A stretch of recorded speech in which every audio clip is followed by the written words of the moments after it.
Medical പ്രവേശന പരീക്ഷയായ NEET യുജിയിൽ ക്രമക്കേടുണ്ടായെന്ന് ഒടുവിൽ സമ്മതിച്ച് കേന്ദ്രം. രണ്ടിടങ്ങളിൽ ക്രമക്കേട് കണ്ടെത്തിയതായി കേന്ദ്ര വിദ്യാഭ്യാസ മന്ത്രി ധർമ്മേന്ദ്ര പ്രധാൻ ഒഡീഷയിലെ സംബാൽപൂരിൽ പറഞ്ഞു.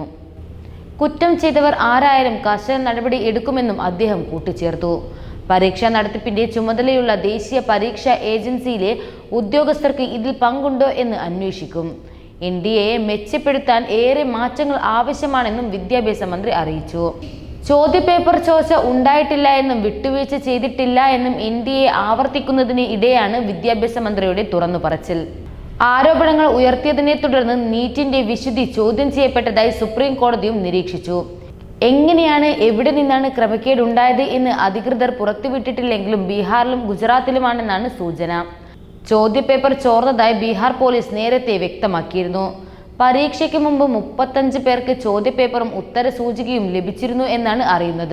ഇതിന് പിന്നിൽ പ്രവർത്തിച്ചവർക്കായി നൽകിയതെന്ന് കരുതുന്ന 6 ചെക്കുകൾ ബീഹാർ പോലീസിന്റെ സാമ്പത്തിക കുറ്റാന്വേഷണ വിഭാഗം കഴിഞ്ഞ ദിവസം കണ്ടെടുത്തിരുന്നു. 13 പേർ അറസ്റ്റിലുമായി. ഉയർന്ന മാർക്ക് വാങ്ങാൻ സഹായിക്കുന്ന സംഘത്തിലെ 5 പേരാണ് ഗുജറാത്തിൽ കഴിഞ്ഞ ദിവസം അറസ്റ്റിലായത്. ജയറാം സ്കൂൾ അധ്യാപകരും റോയി ഓവർസീസ് എന്ന കോച്ചിംഗ് സെന്ററിലെ പരിശീലകരും ആണ് അറസ്റ്റിലായത്. രക്ഷിതാക്കൾ 10 ലക്ഷം രൂപ നൽകിയതായാണ് പ്രാഥമിക നിഗമനം. പരീക്ഷാ ഹാളിൽ എത്തുന്ന വിദ്യാർത്ഥികൾ ചോദ്യപേപ്പറിൽ അറിയാവുന്ന ഉത്തരം മാത്രം പൂരിപ്പിച്ചു നൽകി. ബാക്കി എൻട്രൻസ് കോച്ചിംഗ് സെന്ററിലെ അധ്യാപകർ എഴുതി നൽകി എന്നാണ് പോലീസ് കണ്ടെത്തിയത്.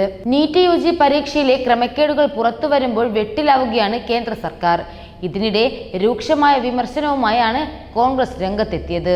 നീറ്റ് CBSE വിദ്യാർത്ഥികൾ പ്രത്യേകം പരിഗണന നൽകുന്ന പരീക്ഷയാണ് എന്നും ഇക്കാര്യം ആദ്യഘട്ടത്തിൽ തമിഴ്നാട്ടിലുള്ള MPമാർ ഉൾപ്പെടെ ചൂണ്ടിക്കാട്ടിയതാണ് എന്നും കോൺഗ്രസ് ജനറൽ സെക്രട്ടറി ജയറാം രമേശ് എക്സിൽ കുറിച്ചു.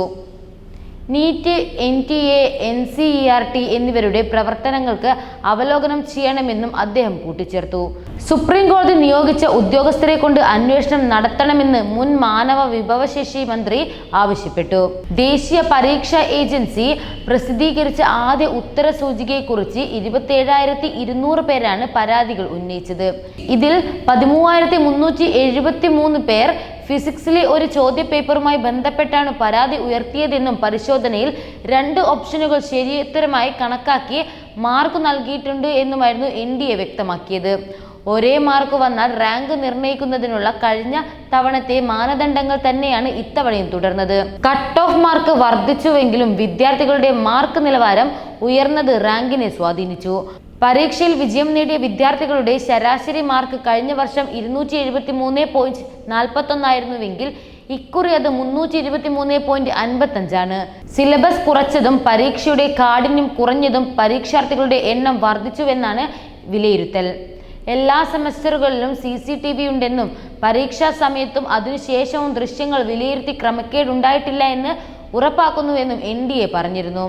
അടുത്ത കാലത്തെ ക്രമക്കേടുകൾ നിരീക്ഷിക്കുമ്പോൾ NDA ഒരു അഴിമതി സ്ഥാപനമായി മാറിയെന്ന് തോന്നുന്നു.